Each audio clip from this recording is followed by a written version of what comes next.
अस्सलाम वालेकुम dear students, friends and subscribers. Dear students, आज की इस नई वीडियो के साथ मैं हूं मोहम्मद नवाज वडैच, पॉलिटिकल साइंटिस्ट। और डियर स्टूडेंट्स, आज हमारा टॉपिक है article 3 of the USA constitution. और आज हम बात कर रहे हैं अमेरिकन कॉन्स्टिट्यूशन का जो आर्टिकल 3 है, जैसा कि आपके इल्म में है। और इसके ऊपर हम डिटेल वीडियो बना चुके हैं कि आर्टिकल 1 जो है अमेरिकन कॉन्स्टिट्यूशन का, वो डील करता है अमेरिकन लेजिस्लेचर को। और आर्टिकल 2 जो है वो डील करता है अमेरिकन एग्जेक्टिव को। और आर्टिकल 3 जो है वो अमेरिका का जो जुडिशियल सिस्टम है या अमेरिका की जो जुडिशरी है उसको डील करता है। तो गोया आर्टिकल 1 में जो है वो बात की गई है अमेरिकन कांग्रेस के बारे में, आर्टिकल 2 के अंदर अमेरिकन प्रेसिडेंट के बारे में, और आर्टिकल 3 के अंदर अमेरिकन सुप्रीम कोर्ट के बारे में। तो जो तीनों आर्गन्स हैं गवर्नमेंट के, उनके ऊपर जो है आर्टिकल 1, 2 और 3 के अंदर बात की गई है। आइए इस वीडियो को आगे लेकर चलते हैं। जैसा कि मैंने कहा कि अमेरिकन कॉन्स्टिट्यूशन का जो आर्टिकल 3 है, date deals with the structure and establishment of the supreme court. तो सुप्रीम कोर्ट क्या है, अमेरिकन सुप्रीम कोर्ट का स्ट्रक्चर क्या है, उसके अख्तियारात क्या हैं, आगाज़ से लेकर अब तक अमेरिकन कॉन्स्टिट्यूशन के अंदर, अमेरिकन सुप्रीम कोर्ट के अंदर क्या क्या तब्दीलियाँ रूनुमा हुई हैं, उसके जजेस की तादाद कितनी है, जजेस को अपॉइंट कौन कर सकता है, इन तमाम चीज़ों के ऊपर जो बात की गई है वो अमेरिकन कॉन्स्टिट्यूशन के आर्टिकल 3 के अंदर जो है बात की गई है। आप देख रखे हैं हमारा यूट्यूब चैनल पॉलिटिकल साइंस। और इससे पहले की वीडियो को आगे लेकर चलें, please subscribe, like and share my YouTube channel. और हमारे पास इस वक्त जो टॉपिक है वो है अमेरिकन सुप्रीम कोर्ट और article 3 of the American constitution. आप देख रखे हैं हमारा YouTube channel political science with Nawaz Waraich, article 3 and judiciary of the USA. ये स्टूडेंट यहाँ से बाकायदा तौर पर इस वीडियो का आगाज़ करते हैं। Article under article 3 of the USA constitution, the judicial branch consists of the Supreme Court of the United States as well as lower courts created by the Congress। America में दो तरह का अदालती निज़ाम पाया जाता है। एक वो अमेरिका के अंदर अदालतें हैं जिनको अमेरिकन कॉन्स्टिट्यूशन ने जो है वो क्रिएट किया है, और दूसरी अमेरिका के अंदर वो अदालतें हैं जिनको वक्तन फ़क्तन कानून साजी के ज़रिए अमेरिकी कांग्रेस ने जो है, जो अमेरिका की लेजिस्लेचर है, उसने क्रिएट किया है। तो आर्टिकल 3 जो है, the judicial branch consist of the supreme court, America की जो जुडिशियल ब्रांच है वो अकॉर्डिंग टू द आर्टिकल 3 वो दो तरह के अदालती निज़ाम के ऊपर मुश्तमिल है। एक अमेरिका की जो सुप्रीम कोर्ट है, जो जिसको अमेरिकन कॉन्स्टिट्यूशन के ज़रिए क्रिएट किया गया है, और दूसरी जो कांग्रेस की बनाई हुई अदालतें हैं। तो अमेरिकन कॉन्स्टिट्यूशन का आर्टिकल 3 दोनों तरह के अदालती निज़ाम के ऊपर, दोनों तरह की अदालतों के ऊपर जो है बात करता है। नेक्स्ट हमारे पास स्लाइड है अमेरिकन सुप्रीम कोर्ट के बारे में। Article 3 empowers the courts to handle cases or controversies arising under federal law. American constitution का जो आर्टिकल 3 है वो क्या करता है, empowers the court to handle cases और controversies arising under federal law. America के अंदर चूँकि फेडरल फॉर्म ऑफ गवर्नमेंट पाया जाता है, तो एक तरफ अमेरिका के अंदर फेडरल कोर्ट्स हैं और दूसरी तरफ जो है उनकी जो स्टेट कोर्ट्स हैं, जिस तरह हमारे यहाँ प्रोविंशियल कोर्ट्स होती हैं, सूबाई हाई कोर्ट है। जिस तरह अमेरिका की हर रियासत के अंदर अलग अदालतें हैं, और अमेरिका की जो सबसे बड़ी अदालत है वो सुप्रीम कोर्ट है या कांग्रेस की बनाई हुई अदालतें हैं। तो आर्टिकल 3 जो है वो empowers the court to handle the cases and controversies. तो अमेरिका के अंदर जो मुख्तलिफ कंट्रोवर्सीज क्रिएट होती हैं, उन कंट्रोवर्सीज़ का तल्लुक़ रियासती अदारों के दरमियान हो या रियासती इदारों और अवाम के दरमियान हो, तो दोनों तरह के जो कंट्रोवर्सीज़ हैं या दोनों तरह के जो केसेस हैं उनको डील करने का अख्तियार जो है वो अमेरिकन सुप्रीम कोर्ट को दिया गया है according to the article 3 of the constitution of USA arising under the federal law. तो अमेरिका के अंदर जो कि फेडरल फॉर्म ऑफ गवर्नमेंट है, तो फेडरल फॉर्म ऑफ गवर्नमेंट के अंदर क्या होता है कि अख्तियारात को तकसीम कर दिया जाता है। अमेरिकन सुप्रीम कोर्ट उन मामलात को डील करती है जो अख्तियारात की उस तकसीम के मुताबिक फेडरल गवर्नमेंट के सपुर्द किए गए हैं। तो वो अख्तियारात, वो मामलात जिनका तल्लक वफाकी हुकूमत के साथ है, वफाक के साथ है, फेडरेशन के साथ है, अमेरिकन सुप्रीम कोर्ट जो है वो उन्हीं मामलात को ज़्यादातर जो है डील करती है। As well as other enumerated areas. Article 3 also defines treason. तो एक तरफ अमेरिका जो है, अमेरिकन सुप्रीम कोर्ट जो है, जो वफाक के मामलात हैं उनको डील करती है, या फिर दीगर जो एन्यूमरेटेड एरियाज़ हैं जिनको कॉन्स्टिट्यूशन के अंदर बयान कर दिया गया है कि इनके ऊपर भी अमेरिकन सुप्रीम कोर्ट जो है उसका दायरा अख्तियार शामिल है और उसके ऊपर भी कानून साजी कर सकती है। तो अमेरिकन सुप्रीम कोर्ट उन इलाकों के मामलात को भी डील करने का अख्तियार रखती है। Article 3 also defines treason. Treason क्या है, गद्दारी किसको कहते हैं, कौन सा फील्ड जो है गद्दारी है, यानी किस तरह के मामलात जो हैं अगर उसमें कोई शख्स इन्वॉल्व हो तो उसको हम कहेंगे गद्दारी। इस बात का फैसला भी सुप्रीम कोर्ट करती है। सुप्रीम कोर्ट को अख्तियार दिया गया है कि कोई शख्स गद्दारी का मुर्तकब हुआ है कि नहीं हुआ और उसकी सज़ा क्या है। तो इसका तल्लुक भी आर्टिकल 3 के साथ है, यानी बरह रास्त सुप्रीम कोर्ट को जो है ये इख्तियार जो है वो सौंप दिया गया है। नेक्स्ट है जी, the judicial power of the United States shall be vested in one supreme court and in such inferior courts as the Congress may from time to time ordain and establish। क्या है जी, the judicial power of the United States. देखिए American constitution जो है उसमें बड़ी खूबसूरती पाई जाती है। उसमें वाज़ेह कर दिया गया है कि जो लेजिस्लेटिव पावर हैं वो वेस्टेड हैं इन कांग्रेस, और जो एग्जेक्टिव पावर्स हैं वो उन्होंने सारी की सारी प्रेसिडेंट को दे दी गई हैं, और तमाम जो जुडिशियल पावर्स हैं वो किधर हैं, वो सुप्रीम कोर्ट को दे दी गई हैं। तो अमेरिकन कॉन्स्टिट्यूशन कहता है all the judicial powers of the United States shall be vested in the supreme court. तो तमाम जो अदालती अख्तियारात हैं, अदालती मामलात हैं, वो सुप्रीम कोर्ट के पास हैं। And in such inferior courts, inferior court से मुराद यहाँ पे है मतहत अदालतें, जो बाद में अमेरिकन कांग्रेस ने जो है बनाई हैं, तो उनको इन्फीरियर कोर्ट्स कहते हैं, और वैसे उनको हम मतहत अदालतें कह सकते हैं। एज द कांग्रेस में from time to time ordain and establish. तो अमेरिकन कांग्रेस जो है उसने कानून साजी करके या को हुक्म देकर जो है जो मुख्तलिफ औकात में अदालतें कायम की हैं। तो सुप्रीम जो जुडिशियल पावर्स हैं वो अमेरिकन सुप्रीम कोर्ट को और उन अदालतों को जो है सपुर्द किए गए हैं। तो दो तरह की वहाँ पे वफाकी सतह के ऊपर अदालतें हैं, एक सुप्रीम कोर्ट है और कुछ अमेरिकन कांग्रेस के अहकामात के ज़रिए और अमेरिकन कांग्रेस की कानून साजी जो कायम की हुई अदालतें हैं उनको जो है वो सपुर्द किए गए हैं। नेक्स्ट हमारे पास पॉइंट है, the president nominates someone for a vacancy on the supreme court and the senate votes to confirm the nominee. American supreme court के जजों की जो अपॉइंटमेंट है, जो उनकी तकर्री है, वो कैसे होती है। तो अमेरिकन सुप्रीम कोर्ट के जजों की जो अपॉइंटमेंट्स हैं उनके तमाम अख्तियार जो हैं वो अमेरिकन प्रेसिडेंट को दे दिए गए हैं। The president of USA nominates someone for the vacancy of the supreme court.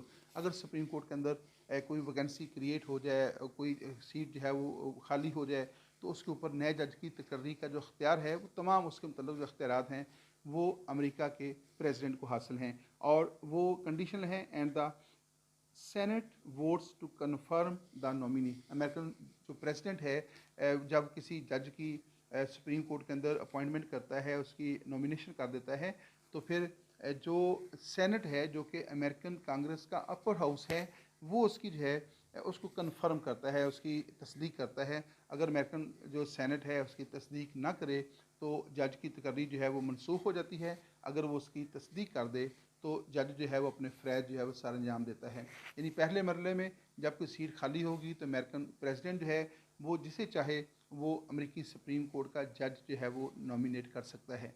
दूसरे मरले में वो मामला जो है यानी जज की तकर्री का मामला अमेरिकन सेनेट में पेश होगा, और अमेरिकन सेनेट जो है उसका जायज़ा लेगा क्या अमेरिकन प्रेसिडेंट ने जिस शख्स की तकर्री की है वो दुरुस्त है नहीं है। तो सारी चीज़ों को जायज़ा लेने के बाद वो उसकी जो है वो वेरिफिकेशन करता है, उसको कंफर्म करता है। अगर कंफर्म कर दे तो जज अपने फ़रज़ सर अंजाम देता रहेगा, अगर वो कंफर्म करने से इनकार कर दे तो जज अपने ओहदे से रिमूव हो जाएगा। तो दो स्टेजेस के अंदर जो है अमेरिकन सुप्रीम कोर्ट का जो जजेस हैं जो नई अपॉइंटमेंट्स होती हैं वो दो स्टेजेस के अंदर रखी गई है। क्या जी, in this way both the executive and legislative branch of the federal government have a voice in the composition of the supreme court of USA।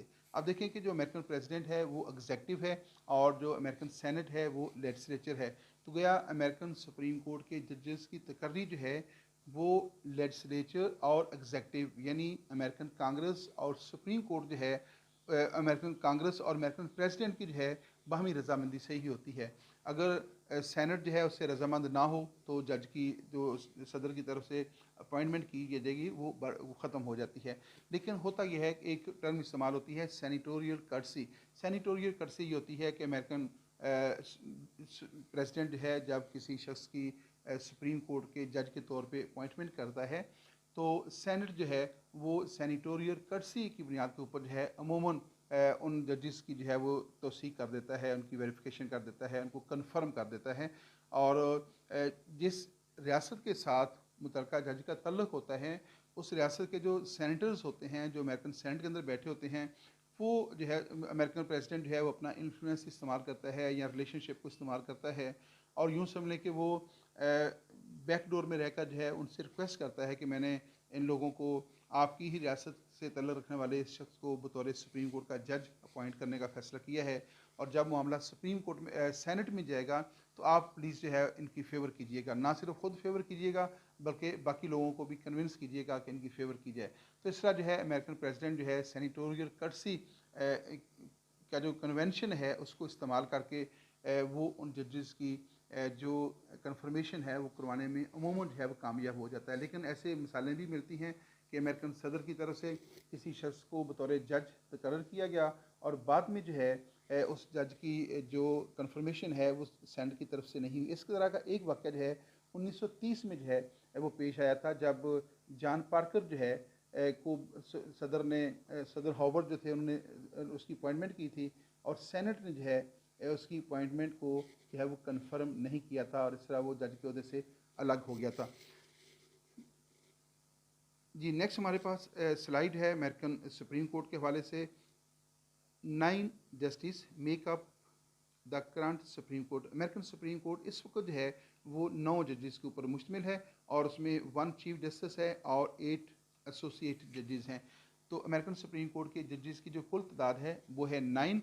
उन 9 जजेस की कंपोजिशन इस तरह है कि एक सुप्रीम कोर्ट का चीफ जस्टिस होता है, और इसके अलावा 8 जजेस जो हैं वो ये फ़रज़ सर अंजाम देते हैं।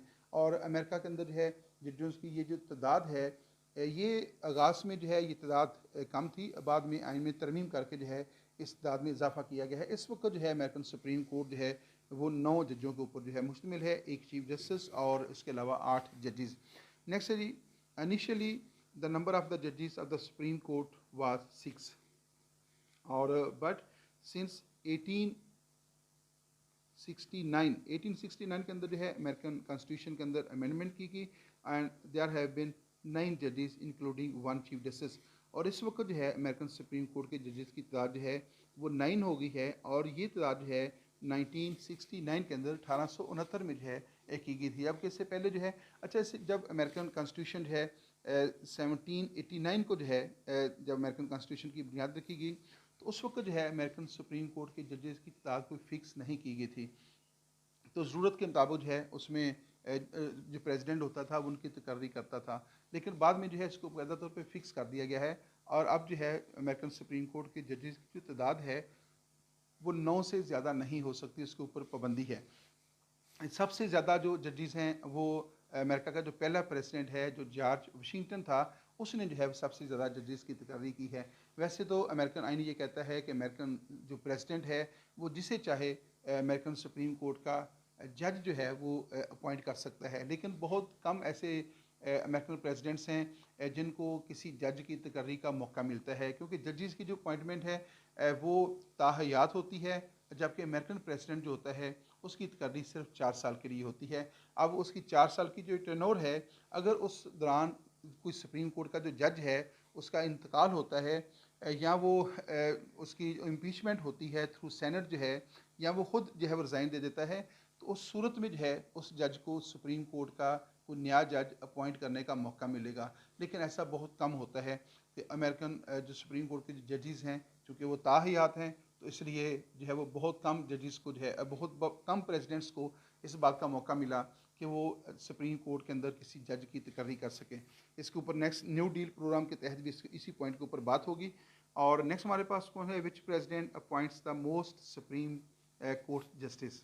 तो कौन से अमेरिका के प्रेसिडेंट हैं जिन्होंने सबसे ज़्यादा सुप्रीम कोर्ट के जजेस की तकर्री की, और उसमें सरफहरिस्त नाम है अमेरिका के पहले प्रेसिडेंट का जॉर्ज वाशिंगटन, क्योंकि जब सुप्रीम कोर्ट की बुनियाद रखी गई तो तमाम जजेस की तकर्री जो है वो नए सिरे से हुई थी, तो उसकी और उनकी अपॉइंटमेंट जो कि ताहयात थी, तो इस तरह बाद में जो प्रेसिडेंट्स है उनको बहुत कम मौका मिला। तो कभी कभार किसी एक सदर को जो है एक या दो जजों की तकर्री का मौका मिला। मोस्टली सुप्रीम कोर्ट के जजेस जो हैं उनकी तकर्री जो है वो ताहयात है, तमाम की जो है वो ताहयात है, तो प्रेसिडेंट जो है वो इस अख्तियार को इस्तेमाल करने से अमूमन महरूम ही रहते हैं। लेकिन जॉर्ज वाशिंगटन जो है उसको चूँकि पहली दफ़ा तमाम जजेस की तकर्री करने का मौका मिल गया था, तो उसके बाद कोई ऐसा अमेरिकन प्रेसिडेंट नहीं रहा जिसने इतने ज़्यादा जजेस की जो है वो तकर्री की हो। नेक्स्ट पॉइंट है जी, जजेस of the supreme court of USA serve for no fix term. उनकी कोई फिक्स टर्म नहीं है, जैसा कि पाकिस्तान के अंदर सुप्रीम कोर्ट के जजेस की जो तकर्री है वो की जाती है 65 साल की एज तक के लिए, और हाई कोर्ट्स के जजेस की तकर्री जो है वो 62 साल के लिए की जाती है। लेकिन अमेरिकन सुप्रीम कोर्ट के जजेस की जो तकर्री है उनके लिए कोई फिक्स टर्म नहीं है, वो ताहयात जो है यानी अपनी मौत तक जो है वो सुप्रीम कोर्ट के जज के फ़रज़ सर अंजाम दे सकते हैं। दे सर्व अनटिल देयर डेथ, जब तक उनकी वफात वाक़या होती है या वफात वाक़या ना हो जाए उस वक्त तक वो सुप्रीम कोर्ट के जज के फ़रज़ सर अंजाम देंगे। और रिटायरमेंट या वो ख़ुद अपनी मर्ज़ी से जो है अपने आप को सुप्रीम कोर्ट के जज के ओहदे से अलग कर लें, रिटायरमेंट ले लें। कन्विक्शन या कोई जज जो है वो आइन की खिलाफवर्जी करे, अख्तियारात का गलत इस्तेमाल करे और उसके ख़िलाफ़ जो है वो अमेरिकन सेनेट के अंदर जो है मुकदमा चले, और वो अमेरिकन सेनेट जो है उसके अंदर ये साबित हो जाए कि जज ने वाकया ही आइन की खिलाफवर्जी की है, और अमेरिकन जो सेनेट है उस वक्त एक हुक्म के ज़रिए जो है ये डिक्लेयर कर दे कि जज जो है वो कन्विक्शन का मुर्तकब हुआ है, कानून की आइन की खिलाफवर्जी का मुर्तकब हुआ है, या अपने अख्तियारात के गलत इस्तेमाल का जो है वो मुर्तकब हुआ है, लिहाजा इसको सज़ा के तौर पे सुप्रीम कोर्ट के जज के ओहदे से बरतरफ किया जाता है। तो उस सूरत में जो है जज का ओहदा जो है खाली हो सकता है। तो ये तीन सूरत हाल है जिस सूरत में जज जो है वो अपने ओहदे से अलग होता है, एक डेथ के ज़रिए, दूसरा रिटायरमेंट के ज़रिए, और तीसरा जो है अगर कन्विक्शन जो है वो साबित हो जाए, जुर्म उसके ऊपर साबित हो जाए। और अमेरिकन सुप्रीम कोर्ट के जो जजेस हैं उनके ख़िलाफ़ जो मुकदमात हैं वो अमेरिकन सेनेट में चलाए जाते हैं। यानी अमेरिकन सुप्रीम कोर्ट का जज अगर आइन की खिलाफ वर्जी करता है या अपने अख्तियारात का को मिस यूज़ करता है तो उनके ख़िलाफ़ मुकदमा सुप्रीम कोर्ट में नहीं चलाया जाएगा, बल्कि उसके ख़िलाफ़ मुकदमा जो है सेनेट में चलाया जाएगा। ये जो सिस्टम है अमेरिका के अंदर, इसको चेक्स एंड बैलेंस कहा जाता है। यानी एक तरफ अमेरिका के अंदर सेपरेशन ऑफ पावर्स है, सेपरेशन ऑफ पावर्स के मुताबिक अमेरिका के अंदर जो है वो कानून साजी करने के, कवानीन को नाफज करने के और इंसाफ करने के अख्तियार जो हैं वो अमेरिकन कांग्रेस, अमेरिकन प्रेसिडेंट और अमेरिकन सुप्रीम कोर्ट के दरमियान तकसीम कर दिए गए हैं। तमाम जो लेजिस्लेटिव पावर्स हैं वो अमेरिकन कांग्रेस को दे दी गई हैं, तमाम एग्जेक्टिव पावर्स अमेरिकन प्रेसिडेंट के पास हैं, और तमाम जुडिशल पावर जो हैं वो अमेरिकन जुडिशरी के पास हैं। लेकिन दूसरी तरफ ये कहा गया है कि अगर इन तीनों अदारों में से कोई अदारा अपने अख्तियारात को मिसयूज़ करता है, अपने अख्तियारात से तजावज़ करता है, तो फिर दूसरा जो निगरान अदारा है उसको ऐसा करने से रोक सकता है। तो एक तरफ जो है अमेरिकन सुप्रीम कोर्ट को जुडिशियल रिव्यू का अख्तियार दिया गया है कि अगर अमेरिकन कांग्रेस और अमेरिकन प्रेसिडेंट हैं वो अपने अख्तियारात को मिसयूज़ करके आइन से की स्पिरिट के ख़िलाफ़ कोई कानून साजी करने की कोशिश करते हैं, तो American supreme court judicial review की अथॉरिटी को इस्तेमाल करके उनके बनाए हुए उस कानून को जो है वो वीटो कर सकती है, मुस्तरद कर सकती है। दूसरी तरफ अमेरिकन जो कांग्रेस है उसके अपर हाउस को अख्तियार दिया गया है कि अगर कोई सुप्रीम कोर्ट का जज जो है वो अपने अख्तियारात का गलत इस्तेमाल करता है तो जो सेनेट है वो उसकी इम्पीचमेंट करके, उसका मुआवजा करके उसको बरतरफ कर सकता है। तो इस तरह तीनों अदारे जो हैं वो एक दूसरे की निगरानी भी करते हैं। तो इसका फ़ायदा ये होता है कि सिस्टम के अंदर बैलेंस रहता है और कोई भी अदारा जो है वो अख्तियारात से तजावज़ करने की ज़रूरत नहीं करता, क्योंकि उसको इस बात का यकीन है कि जैसे ही वो अपनी हदूद से तजावज़ करेगा, अपने अख्तियारात को मिसयूज़ करेगा, आइन की खिलाफ वर्जी करेगा, तो उसका निगरान अदारा जो है उसको पकड़ लेगा और उसको उसकी जवाब तलबी कर लेगा, और लिहाजा वो आइन की हदूद में रहकर ही तमाम अदारे जो हैं वो फ़रज़ सर अंजाम देते हैं। नेक्स्ट हमारे पास है जी, constitution does not specify qualification for justice such as age, education, profession और नेटिव बार सिटीजनशिप। बहुत दिलचस्प है बात जो है कि अमेरिकन कॉन्स्टिट्यूशन जो है does not specify qualification of the जजेस of the supreme court. American supreme court के जजेस की क्वालिफिकेशन क्या होनी चाहिए, उनकी एजुकेशन क्या होनी चाहिए, किस किस्म की एजुकेशन होनी चाहिए, अमेरिकन कॉन्स्टिट्यूशन इसके बारे में बिल्कुल खामोश है और उनकी क्वालिफिकेशन के बारे में वो कोई बात नहीं कहता। इसके अलावा जो है उनकी एज के बारे में कोई नहीं है कि वो जो है वो टिल डेथ वो जो है वो सर्व कर सकते हैं। इसके अलावा उनकी एजुकेशन के ऊपर कोई बात नहीं है, उनके प्रोफेशन के ऊपर कोई बात नहीं है। ये भी शर्त नहीं है कि उनके लिए नेटिव बार्न सिटीज़न होना चाहिए या कोई और शख्स भी हो सकता है। तो इस हवाले से अमेरिकन जो सुप्रीम कोर्ट के जो जजेस हैं उनकी जो अपॉइंटमेंट है और उनकी जो क्वालिफ़िकेशन है वो बहुत इंटरेस्टिंग है कि दोबारा इसको देखिएगा, the constitution does not specify qualification for जजेस सच एज एज, जो है वो एज का तो उन्होंने ख़त्म कर दिया कि लाइफ टाइम है, और ताहयात जब तक कि उसकी मौत वाक़या ना हो जाए वो सुप्रीम कोर्ट के जज के फ़रज़ सर अंजाम दे सकता है। इसके अलावा प्रोफेशन क्या है, किस प्रोफेशन से उसका तल्लुक़ हो, या उसकी एजुकेशन जो है वो किस किस्म की प्रोफेशनल एजुकेशन हो ना हो, उसने जो है वो लॉ की डिग्री हासिल कर रखी हो ना की हो, प्रैक्टिस की हो ना की हो, इससे भी इसका कोई कंसर्न नहीं है। और नेटिव बार्न सिटी जिस तरह अमूमन होता है कि जो रियासती अदारे होते हैं उनके अंदर काम करने वाले लोग जो हैं उनके लिए ज़रूरी होता है कि वो नेटिव बार्न सिटी हों, और सियासी अहदों के लिए भी ये शर्त होती है, लेकिन अमेरिकन सुप्रीम कोर्ट के जजेस के लिए ये शर्त भी नहीं रखी गई। और justice does not have to be a lawyer and a law school graduate, यानी जब किसी शख्स को अमेरिकन प्रेसिडेंट की तरफ से जज बनाया जाता है और जो सेनेट है वो उसको कन्फर्म करता है, तो उसमें इस बात को बिल्कुल जो है वो डिस्कस नहीं किया जाता कि मुतलका जो जज है क्या इसने लॉ की डिग्री कर रखी है नहीं कर रही, ये कानून को जानता है नहीं जानता, क्या ये इंसाफ करने के लिए जो जिस किस्म की एजुकेशन की ज़रूरत होती है क्या इसके पास है या नहीं है, तो इस चीज़ को डिस्कस नहीं किया जाता। तो इसका इसके साथ कोई तल्लुक नहीं है। But all justice have been train in the law, लेकिन जब उसकी अपॉइंटमेंट हो जाती है तो फिर जो है उनको थोड़ा सा ट्रेन किया जाता है कि उन्होंने अपने अदालती फ़रज़ कैसे सर अंजाम देने हैं, लेकिन उससे पहले जो है ये कंडीशन नहीं है। आइन के अंदर लिखा गया है कि अमेरिकन प्रेसिडेंट किसी भी अमेरिकन शहरी को जो है वो सुप्रीम कोर्ट का जज जो है वो अपॉइंट कर सकता है, उसकी तलीम जो भी हो, उसकी एज कोई भी हो, वो 40 साल का हो, वो 50 साल का हो, वो 60 साल का हो, तो इसके लिए भी कोई शर्त नहीं रखी गई। और उस वो नेटिव बॉर्न सिटीज़न है या नहीं है, तो इसकी भी कोई शर्त नहीं है। और सेनेट के अंदर जब मामला पेश होता है तो वो भी इस चीज़ को नहीं देखता। तो इस तरह जो है अमेरिकन सुप्रीम कोर्ट के जजेस की जो तकर्री है वो बड़ी इंटरेस्टिंग है, जबकि बाकी पाकिस्तान के अंदर जो है जो टर्म्स एंड कंडीशन है सुप्रीम कोर्ट का जज बनने के लिए वो इससे बिल्कुल मुख्तलिफ हैं, जबकि अमेरिकन सुप्रीम कोर्ट के जजेस की तकर्री का तरीक़ेकार है वो बहुत मुनफरद जो है वो हैसियत रखता है। नेक्स्ट हमारे पास है new deal program of Roosevelt. अब जैसा कि मैंने कहा कि अमेरिकन सुप्रीम कोर्ट के जो जजेस की जो तकर्री है वो ताहयात होती है, और बहुत सारे जो प्रेसिडेंट हैं उन्होंने अपनी 4 साल की मुद्दत के अंदर उनको कभी मौका नहीं मिला कि वो किसी जज की तकर्री कर सकें, जबकि उनके पास अथॉरिटी होती है। और दूसरा ये होता है कि हर जो हुकूमत होती है उसकी ख्वाहिश होती है कि सुप्रीम कोर्ट के अंदर जो जजेस बैठे हुए हैं या आला अदालतों के अंदर जजेस बैठे हुए हैं उनकी उनको फेवर हासिल हो। तो अगर अमेरिकन जो प्रेसिडेंट है उसकी तरफ से किसी जज को अपॉइंट ही नहीं किया गया, तो ज़ाहिर है अगरचे तो जजेस इंसाफ के मुताबिक ही काम करते हैं और वो किसी की फेवर नहीं करते, लेकिन बहरहाल एक थोड़ा सा सॉफ्ट कार्नर तो कहा जा सकता है कि अगर किसी शख्स को सदर अपॉइंट करेगा और उसी सदर के ख़िलाफ़ अगर कोई उसके अदालत के सामने कोई मामला रखा जाता है तो मुमकिन है कि उसको सदर को थोड़ी बहुत फेवर मिल सकती हो। तो इसी ख्वाहिश के अंदर जो है बहुत सारे सदर जो हैं वो इससे महरूम रहे।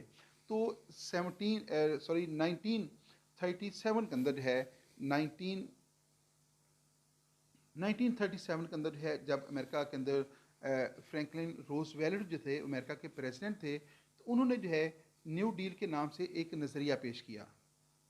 न्यू डील के नाम से एक नज़रिया पेश किया। न्यू डील प्रोग्राम ये था कि जब अमेरिकन सुप्रीम कोर्ट का कोई जज जो है वो 70 साल की उम्र को पहुंच जाए, वैसे तो उनकी जो अपॉइंटमेंट होती है वो ताहयात होती है, तो इस न्यू डील प्रोग्राम में तजवीज़ पेश की गई कि जब कोई अमेरिकन सुप्रीम कोर्ट का जो जस्टिस है उसकी उम्र जो है वो 70 ईयर्स को पहुंच जाए, 70 साल को पहुंच जाए, और वो ताहयात अदालती फ़रज़ जो है वो अदा करने का इरादा भी रखता हो, तो इस सूरत में जो है अमेरिकन जो प्रेसिडेंट है एक और जज की साथ तकर्री कर देगा, यानी एक जज का इजाफा कर सकता है। और इस तरह जो है जब भी अमेरिकन सुप्रीम कोर्ट के जो 9 जजेस हैं उनमें से जिस भी जज की उम्र 70 को पहुंचेगी और वो 70 की उम्र को पहुंचने के बाद, देखिए एक अहम बात उसमें डिस्कस नहीं हो सकी कि अमेरिकन सुप्रीम कोर्ट के जजेस की तकर्री 70 साल के ताहयात होती है, लेकिन अगर वो चाहें तो 70 साल के बाद जो है वो अपनी ओहदे से रिटायरमेंट ले सकते हैं। अगर वो रिटायरमेंट लेते हैं तो उनको वो तमाम मरात सहूलतें मिलेंगी जो एक हाज़िर सरवस सुप्रीम कोर्ट के जज को मिलती हैं, तो वो थोड़ी सी उनको रियायत जो है वो दी गई है। लेकिन अगर कोई जज जो है वो 70 साल के बाद रिटायर नहीं होना चाहता, तो रूजवेल्ट ने ये तजवीज़ पेश की कि ऐसी सूरत में जो है जिस 9 में से जिस जज की भी उम्र 70 साल को क्रॉस करेगी और वो अपने फ़रज़ सर अंजाम देना चाहेगा, तो फिर उसके साथ एक नए जज की तकर्री कर दी जाएगी। यहाँ तक कि जजेस की तादाद जो है वो मजमूई तौर पे 18 से ज़्यादा नहीं होगी, यानी इससे ज़्यादा नहीं होगी। तो ये तजवीज़ जो थी कानून साजी के लिए, इसको अमेरिकन कांग्रेस के सामने पेश किया गया और अमेरिकन कांग्रेस ने इसकी तस्दीक करने से इनकार कर दिया। इस तरह ये जो तजवीज़ थी अमेरिकन प्रेसिडेंट की, ये काबिल अमल ना हुई और ये कानून का, अमेरिकन आइन का हिस्सा ना बन सकी। लेकिन बहरहाल अमेरिकन प्रेसिडेंट रूजवेल्ट ने ये कोशिश की थी कि जो इस तरह को उसको ये नज़र आ रहा था कि हर जज को जो है कहीं ना कोई मौका मिल जाएगा कि वो किसी ना किसी जज की तकर्री कर सके, क्योंकि अमूमन ऐसा होता है कि बहुत सारे प्रेसिडेंट जो हैं वो 4 साल या 8 साल भी प्रेसिडेंट रहे हैं और उसके बाद वो जजेस जो हैं वो किसी एक सुप्रीम कोर्ट के जज को भी उनको तकर्री का मौका जो है वो नहीं मिलता। तो इस प्रोग्राम के ज़रिए उनके मौके पैदा हो सकते थे, लेकिन बहरहाल कांग्रेस ने चूँकि इसकी तस्दीक नहीं की थी, इसको आइन का हिस्सा नहीं बनाया, अमेंडमेंट नहीं की, तो लिहाजा अब भी जो है अमेरिकन सुप्रीम कोर्ट के जजेस की जो तादाद है वो 9 है और वो ताहयात फ़रज़ सर अंजाम देते हैं। अलबत्ता वो अगर 70 साल के बाद जो है अपने ओहदे से रिटायर होना चाहें तो वो अपने ओहदे से रिटायर हो जाते हैं, लेकिन उस सूरत में उनको तमाम मराद जो हैं वो हासिल रहती हैं। तो इस तरह जो है वो ये जो तरीक़ेकार है, इस हवाले से इसको कहा जा सकता है कि बहुत ज़्यादा जो है वो बाकी दुनिया के ममालिक से जो है वो मुख्तलिफ भी है और मुनफरिद भी है। नेक्स्ट हमारे पास स्लाइड है, the doctrine of the judicial review holds that the courts are vested with the authority to determine the legitimacy of the acts of the executive and legislature branches of the government. American supreme court का एक बहुत मुनफरद अख्तियार है, मुनफरद authority है, which is called judicial review, यानी अदालती नज़रसानी। अदालती नज़रसानी क्या है? Holds courts are vested with the authority to determine the legitimacy acts of the executive and legislature। तो अमेरिकन जो लेजिस्लेचर है, जो वो एक्ट्स करती है, यानी जो वो कानून पास करती है, और अमेरिकन एग्जेक्टिव जो कि अमेरिकन प्रेसिडेंट है, या अमेरिका की मुख्तलिफ रियासतों के जो गवर्नर्स हैं, वो कोई हुक्मनामा जारी करते हैं, कोई आर्डीनेंस पास करते हैं, तो उनका जो है उनके ऊपर जो है वो इस बात का जायज़ा लेती है कि ये लिजिटिमेट हैं या कि नहीं हैं, ये आइन के मुताबिक हैं कि नहीं है, कानून के मुताबिक हैं कि नहीं है।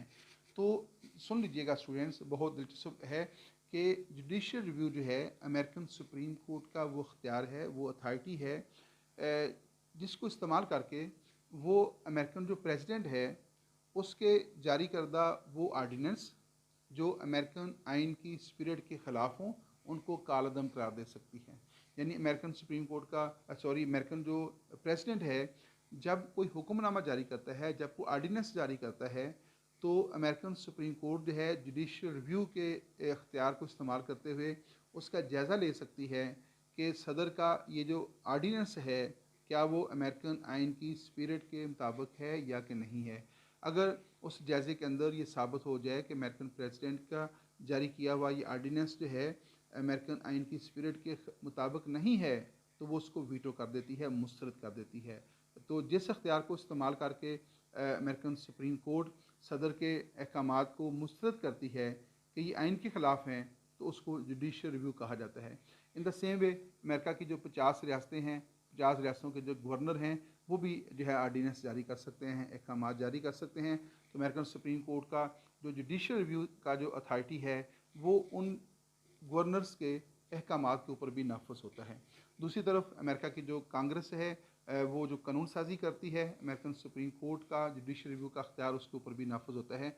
अगर अमेरिकन कांग्रेस कोई ऐसा कानून पास कर दे जो अमरीकी आइन के ख़िलाफ़ हो, अमरीकी मफादात के ख़िलाफ़ हो, अमरीकी अवाम के ख़िलाफ़ हो, तो अमेरिकन सुप्रीम कोर्ट जो है उस कानून को जो है जो कांग्रेस की तरफ से पास किया गया हो और सदर ने इसके ऊपर दस्तखत किए होंगे, ये कहकर उसको मुस्तरद कर देती है, वीटो कर देती है कि ये आइन की स्पिरिट के ख़िलाफ़ है। तो ये इख्तियार अमेरिकन सुप्रीम कोर्ट का जुडिशियल रिव्यू कहलाएगा।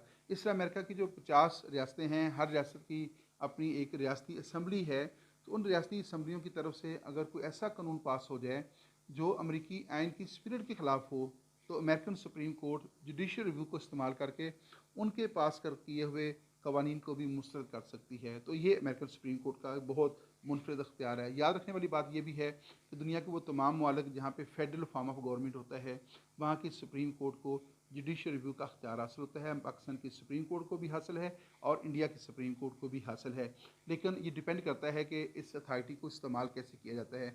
अमेरिकन पॉलिटिकल सिस्टम की जो मुझे सबसे खूबसूरत बात लगती है वो ये है कि अमेरिकन पॉलिटिकल सिस्टम के अंदर जिस अदारे को जो अख्तियार दिए गए हैं वो आज़ादाना तौर पे उन अख्तियार को इस्तेमाल करता है।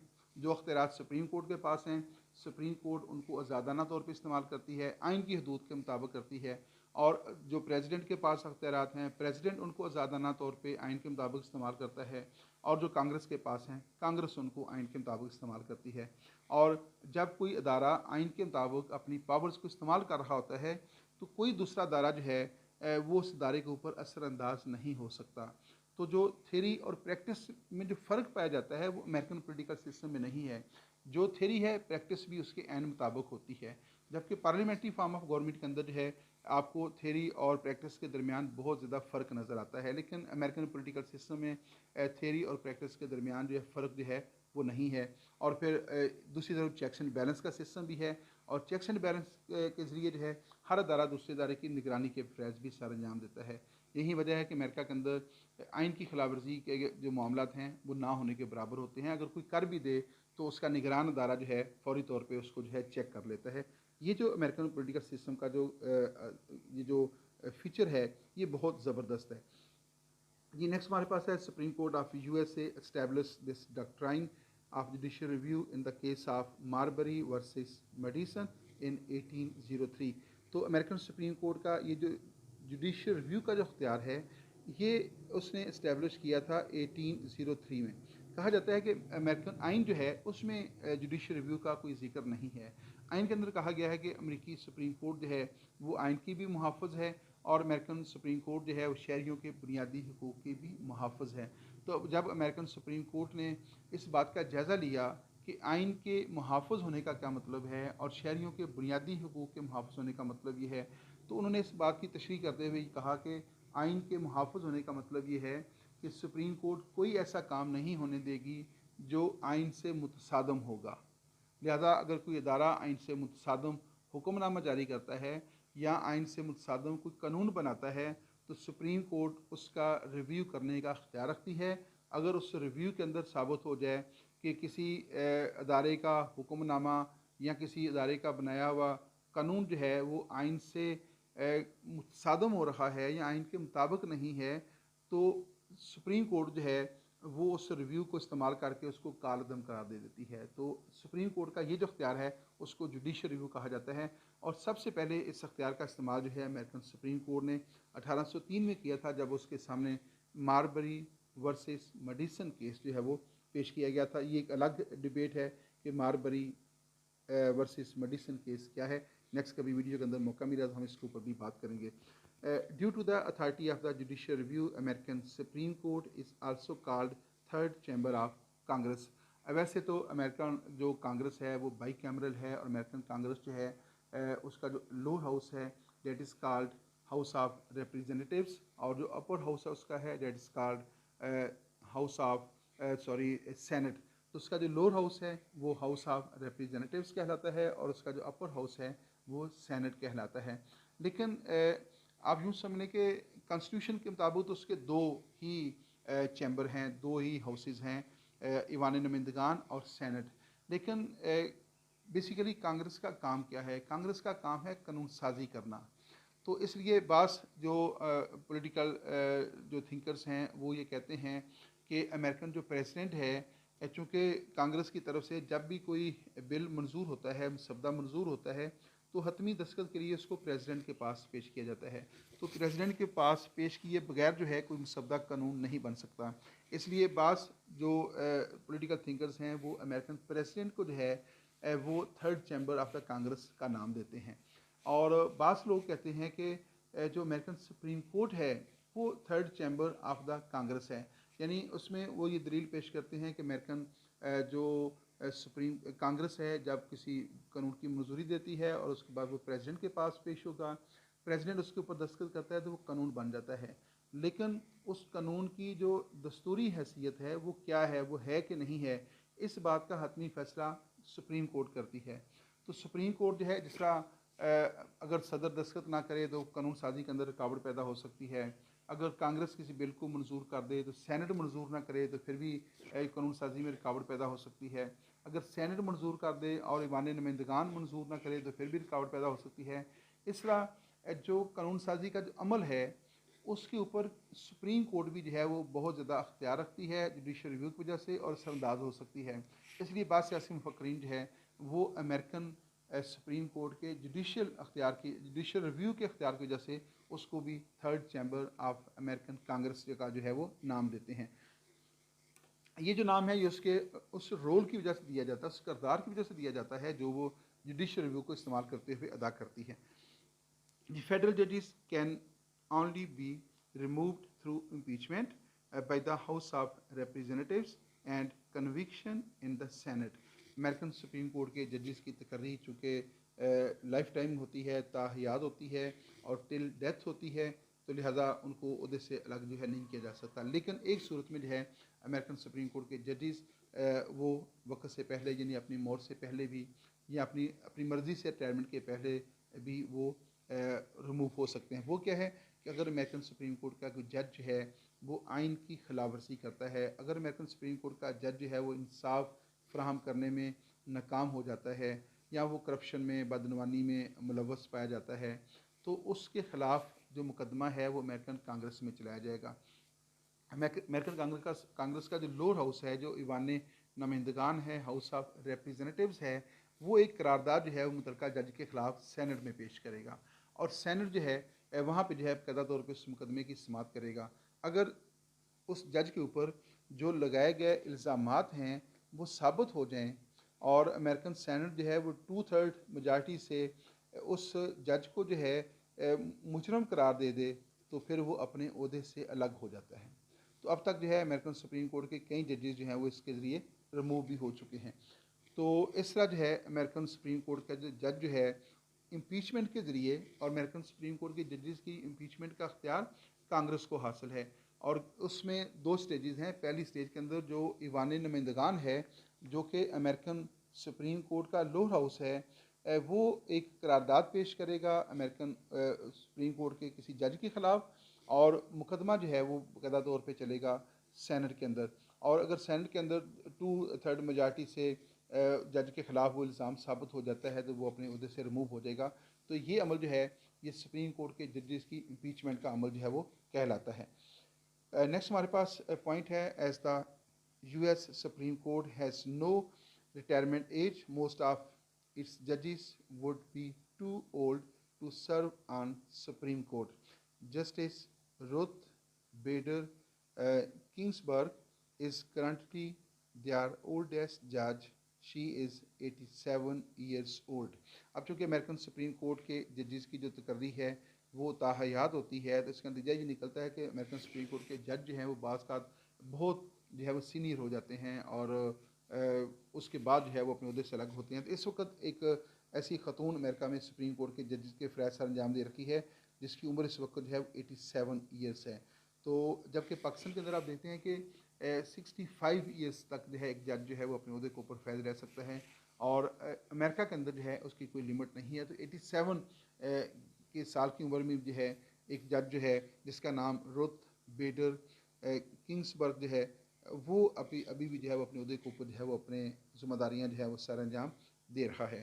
यहाँ पे इस वीडियो का ख़त्म होता है। Thanks for watching my YouTube channel. Dear students, please subscribe my YouTube channel. जब आप वीडियो को देखते हैं तो उसको सब्सक्राइब भी किया करें अगर आपने पहले से सब्सक्राइब नहीं किया हुआ, और इसके अलावा वीडियो को लाइक ज़रूर कर दिया करें और अगर आप मुनासिब समझें तो एक आध कमेंट भी कर दिया करें। अल्लाह ताला आपको खुश रखे, अल्लाह ताला आपका हामी नसर हो और आपके लिए वही एक मुनफरिद दुआ के हुसूल इल्म के जिस सफ़र के ऊपर, जिस खूबसूरत सफ़र के ऊपर आप गामज़न हैं, अल्लाह ताला आपको इसमें कामयाबी अता फरमाए, सुरखरू करे। इजाज़त दीजिएगा। अल्लाह हाफ़िज़।